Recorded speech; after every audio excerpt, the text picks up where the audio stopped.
Welcome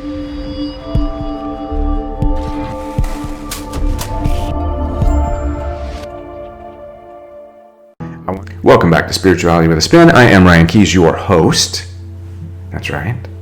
I hope that you're having a wonderful New Year's 2017, and in the hopes of doing something different every day, I'm going to do something a little bit different. I'm going to give you a little piece of a book that I've read, a series of Conversations with God. I believe that it is great for thought and for seeking alternative information.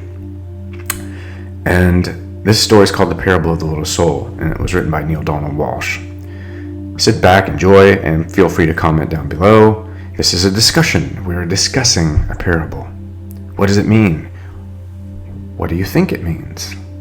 Does it have any impact? Does it have any truths? Let's talk about it. All right, here we go. There once was a little soul who knew itself to be the light. This was a new soul and so anxious for experience. I am the light, it said. I am the light. Yet all the knowing of it and all the saying of it could not substitute for the experience of it. And in the realm from which this soul emerged, there was nothing but light. Every soul was grand, every soul was magnificent, and every soul shone with the brilliance of my awesome light. And so the little soul in question was a candle in the sun in the midst of the grandest light of which it was part of. It could not see itself nor experience itself as who and what it really is. Now it came to pass that the little soul yearned and yearned to know itself, and so great was its yearning that I one day said, "Do you know, little one, what you must do to satisfy this yearning of yours?" "Oh, what, God? What? I'll do anything," the little soul said.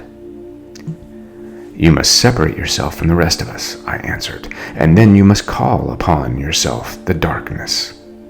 "You may choose to be any part of God that you wish to be," I said to the little soul. "You are the absolute divinity experiencing itself. What aspect of divinity do you now wish to experience as you?" "You mean I have a choice?" said the little soul.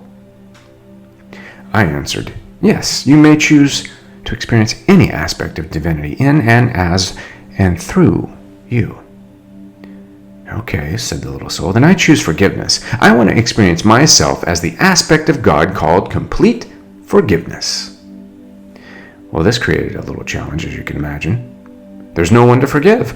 All I have created is perfect and love. "No one to forgive?" asked the little soul, somewhat incredulously. "No one," I repeated. "Look around you. Do you see any soul less perfect, less wonderful than you?"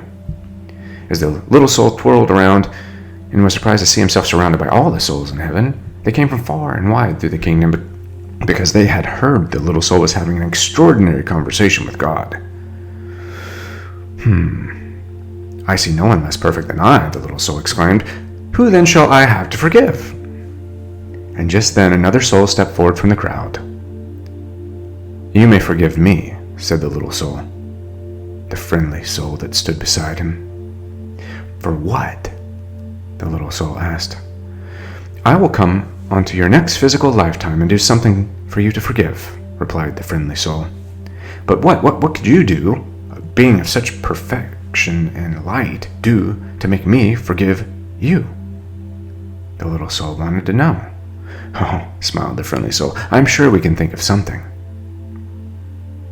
"But why would you want to do this?" The little soul could not figure out why a being of such perfection would want to slow down its vibration so much that it could actually do something bad. "Simple," the friendly soul exclaimed. "I would do it because I love you. You want to experience yourself as a forgiving self, don't you? Besides, you have done the same for me." "I have?" the little soul asked. "Of course, don't you remember? We've been the all of it, you and I. We've been the up and the down of it, the left and the right of it. We've been the here and the now of it, the now and the then of it. We've been the big and the small of it, the male and the female of it, the good and the bad of it. We've been the all of it. And we've done it by agreement, so that each of us might experience ourselves as the grandest part of God, for we have understood that. In the absence of that which you are not, that which you are is not. In the absence of cold, you cannot be warm. In the absence of sad, you cannot be happy. Without a thing called evil, the experience you call good cannot exist. If you choose to be a thing, something or someone opposite to that has to show up somewhere in your universe to make that possible. The friendly soul then explained that those people are God's special angels. These conditions are God's gifts. I only ask one thing in return, the friendly soul declared. Anything, the little soul cried. He was excited now to know that he could experience every divine aspect of God. He understood now the plan. In the moment that I strike you and smite you, said the friendly soul, in the moment I do the worst to you that you could ever imagine, in that self-same moment, remember who I really am. Oh, I won't forget, promised the little soul. I will see you in the perfection that which I hold you now, and I will remember you and who you are always. What is this darkness, O Holy One? The little soul asked. That which you are not, I replied, and the soul understood. So this soul did, removing itself from the all, going even on to another realm. And in this realm, the soul had the power to call onto its experience all sorts of darkness, and this it did.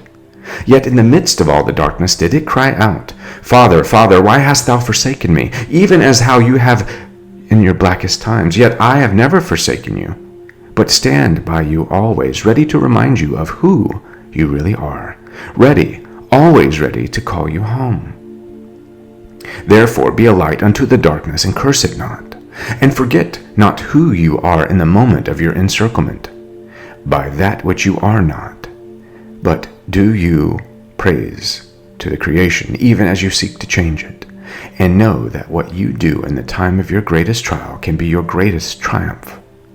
For the experience you create is a statement of who you are and who you want to be.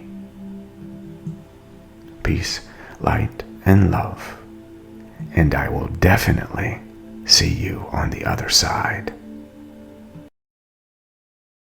The little soul could not figure out why a being of such perfection would want to slow down its vibration so much that it could actually do something bad.